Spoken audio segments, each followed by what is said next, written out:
Hey, Whispered Prayers friends and family, thank you for joining me today. My name is Felicia. For those of you who are new, may you like and subscribe and share this video. We just gather here to pray and encourage each other on the Word of God. So today, friends, I want to bring you a short word of encouragement taken from the book of James. James is one of those practical books that when you read, you just feel the everyday practicalities of life. And so where I want to focus on today is taken from the book of James chapter 5. We'll read from verse 13 to verse 16. So just join me as we read together. I'm going to put the scriptures up and below on the link below. But this is what it says, and I'm reading from the TPT, the Passion Version. It says that, so the book of James chapter 13 basically starts with a series of questions. In other words, it first asks you, what is your situation? Are you happy? Are you sad? Are you sick? Are you with faith? Are you not with faith? And then it gives you immediately a couple of prophetic acts or things that you need to do in order to be able to resolve your situation. And what I like about the book of James is that, like I said, it's a very practical, very clear, and very everyday situations that we go through. And so James speaks here in verse 13. The first thing he asks is, are any believers in your fellowship suffering great hardships and distress? So basically what he's asking here is, what is your current state? Are you going through a hardship right now? Are you going through a difficulty? Are you going through troubles and distress and afflictions? And then immediately he says, encourage them to pray. Maybe I'll just change the version that I'm reading. Let's go on to the NLT version. The NLT, it's exactly the same thing, but I want to go deeper with the NLT version. Verse 13 says, are any of you suffering of hardships? You should pray. Now it's telling you, yes, I'm going through difficulties, I'm going through hardships. Then it tells you what you need to do. It's very important to be connected with God in prayer. Then immediately he says, are any of you happy or joyful? You should sing praises. So if you're not going through hardships, he's asking you, are you going through something happy? Are you happy? Then begin to praise God. Begin to show gratitude. Begin to just exalt God. Are any of you sick? Who is sick among you? Then he gives the prophetic instruction. He says, you should call for the elders of the church to come and pray over you, anoint you with oil in the name of the Lord. So he says, are you going through hardships and difficulties? Are you having job difficulties, financial hardships in general? Then he says, you should pray. Then he asks them, are you happy or are you joyful? Are you excited? Are you in a phase or a season in your life where things are just okay or good? And then he says, you should sing praises of exaltation. Are any of you sick? You should call the elders of the church to come and pray over you and anoint you with oil in the name of the Lord. Then verse 15 says, such a prayer offered in faith will heal the sick, and the Lord will make you well. And if you have committed any sins, you will be forgiven. And then it says in verse 16, confess your sins to each other and pray for each other so that you may be healed.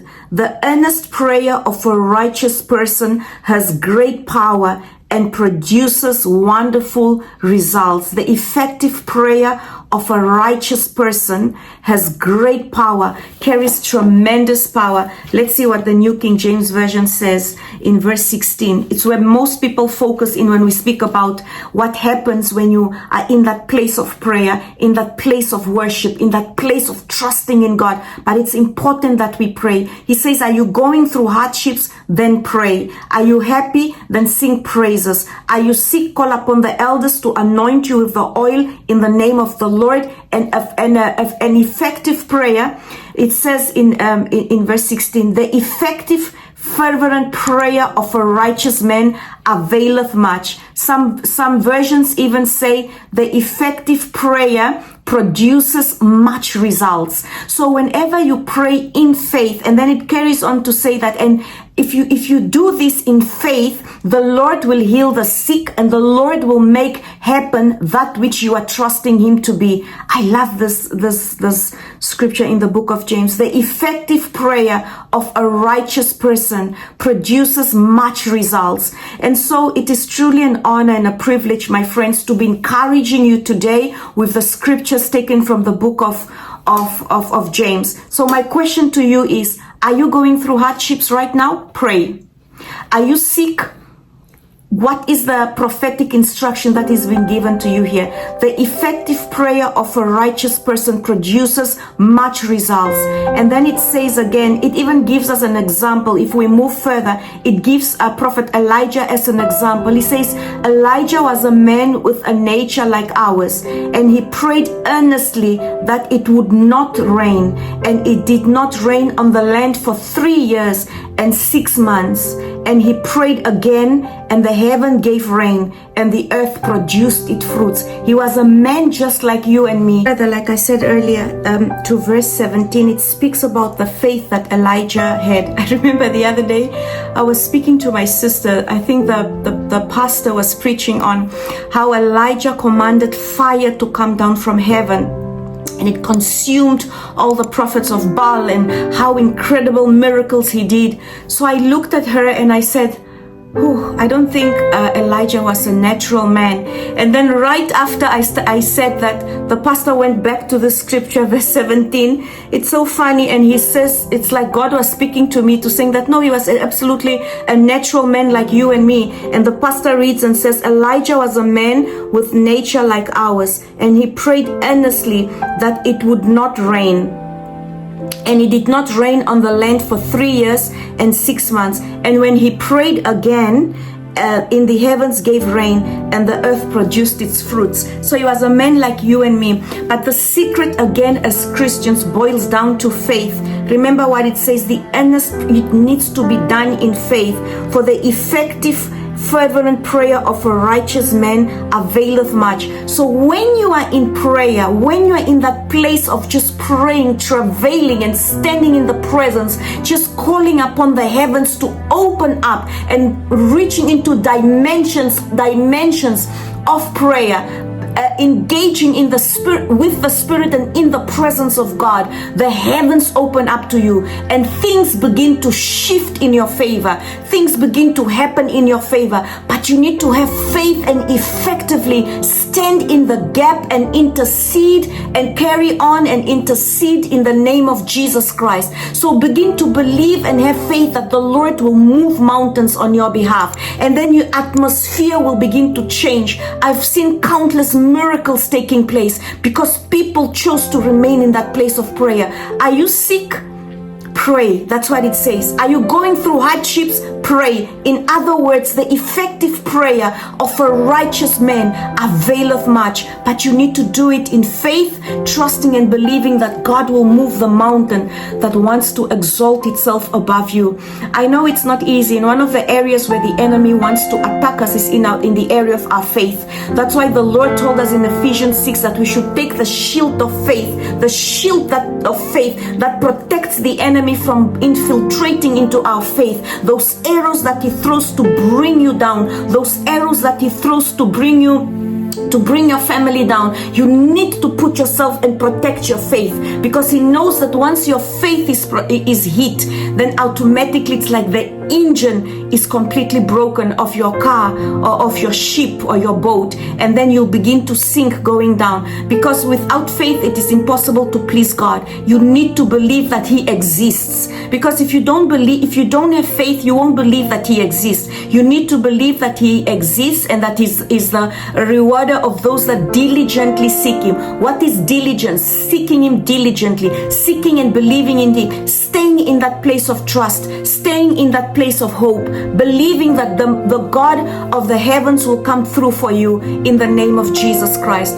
So let us just agree in faith as we just take 1 minute to pray or 2 minutes to pray, just asking that the Lord will shield us, that the Lord will protect our hearts, our minds, that the Lord will just barricade us, and that no weapon formed against us touch shall prosper in the mighty name of Jesus Christ. I pray that your faith will come alive, and if there is deadness, that the Lord will begin to restore, the Lord will begin to rebuild, the Lord will begin to awaken and fill you up, the fire inside of you. I pray that the anointing will come alive, and that every yoke of the enemy in your life, especially in the area of belief, I break off the head of unbelief. I pray that you will not reason or bring intellectuality in the situation, but you will put faith and trust that the God who moves mountains, the God of the universe, who commands the stars, the moon, the one who says tomorrow, the one who sees tomorrow, the one who is already in next week, will come through and deliver you from every plan and scheme of the enemy. So I pray even right now for those that are just faithless, Lord God, that you will touch their faith, Lord, that they will believe that you are the God who moves mountain, the God who delivers us from great troubles, the God who said he will go before us and level the mountains, make the crooked path straight, break the bars of iron on our behalf, the one who says, I know the plans I have for you, they are of good, to give you a good future, the one who delivers us from every trap that has been set upon us in the name of Jesus Christ. For you send your angels to encampeth around those that look unto you, those that trust into you. You are our light and you are our salvation. It's in that place of prayer that you will deliver us. King David said that I will remain in that place of prayer, because when trouble comes, it will meet me there. So I pray that you will have the same attitude, that you will remain in that place and in the presence of God, that even when trouble comes, you will not be moved and you will not be shaken. The peace of God that surpasses all understanding will flow in and through you. So I just pray that that desire, that wanting, that thirst that you have for the Lord, that the Lord will open up, and that the Lord will send destiny helpers. The Lord will send people that can lead you, people that will advance your cause in the area of your finances, emotionally, physically, that the Lord will supply all your needs and even the hardships of life, because he asks, are you going through hardships? Then pray. So I just want to pray as well that the Holy Spirit will lead you into a moment, a time of prayer, a time of just dwelling in his presence, and that the Lord will meet you at the point of your need, and whatever hardships you're going through,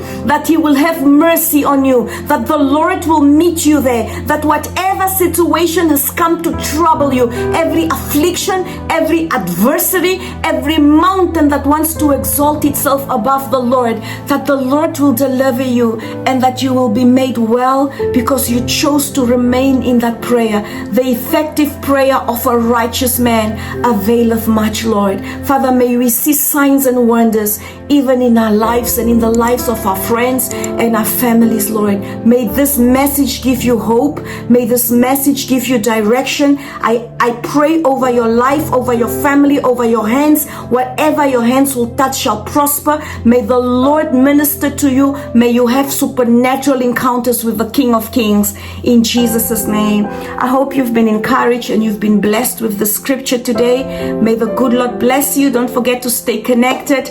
Love you guys, and don't forget to like and subscribe. Share this video with somebody you just don't know who might get blessed. Love you guys. Bye.